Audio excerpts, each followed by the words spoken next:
The United States launched airstrikes in Iraq and Syria against more than 85 targets linked to Iran's Revolutionary Guard (IRGC) and the militias it backs, reportedly killing more than 30 people, in retaliation for a deadly attack on U.S. troops. The strikes, which included the use of long-range B-1 bombers flown from the United States, were the first in a multi-tiered response by President Joe Biden's administration to the attack last weekend by Iran-backed militants. More U.S. military operations were expected in the coming days. The strikes intensified a conflict that has spread into the region since war erupted between Israel and Hamas after the militant Palestinian group's deadly assault on Israel on October 7. Iran's foreign ministry spokesperson Nasser Kanaani said in a statement the U.S. attacks represented another adventurous and strategic mistake by the United States that will result only in increased tension and instability in the region. Iraq also condemned the U.S. attacks, saying they had killed 16 people including civilians.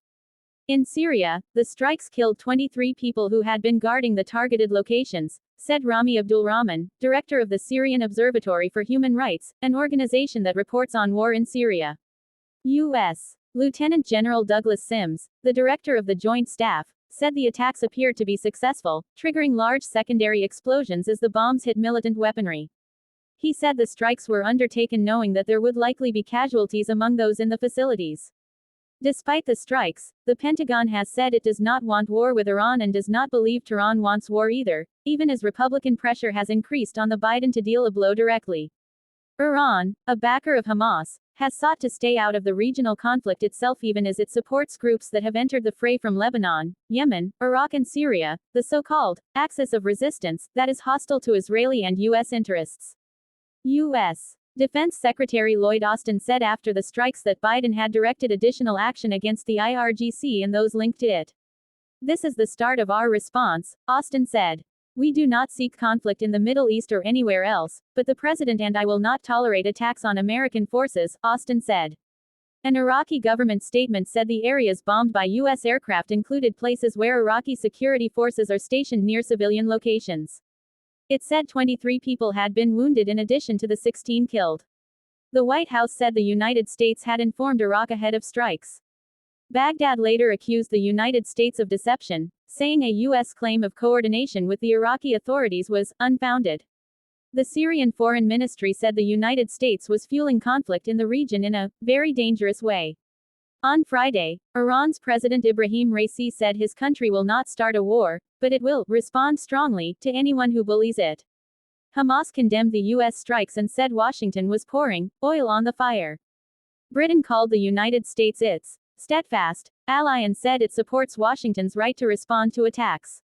Polish Foreign Minister Radek Sikorski, arriving for an EU meeting in Brussels, said the U.S. strikes were the result of Iranian proxies playing with fire. The strikes hit targets including command and control centers, rockets, missiles and drone storage facilities, as well as logistics and munition supply chain facilities, the U.S. military said in a statement.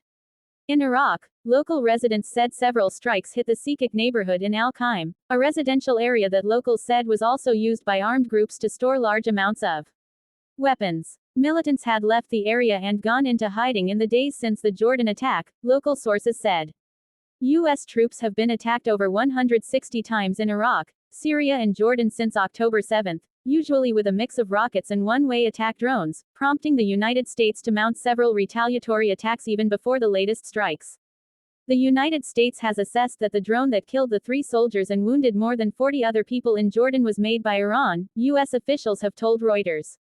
"Our response began today. It will continue at times and places of our choosing," Biden said. The top Republican on the Senate Armed Services Committee, Roger Wicker, criticized Biden for failing to impose a high enough cost on Iran, and taking too long to respond. Iranian advisors assist armed groups in both Iraq, where the United States has around 2,500 troops, and Syria, where it has 900.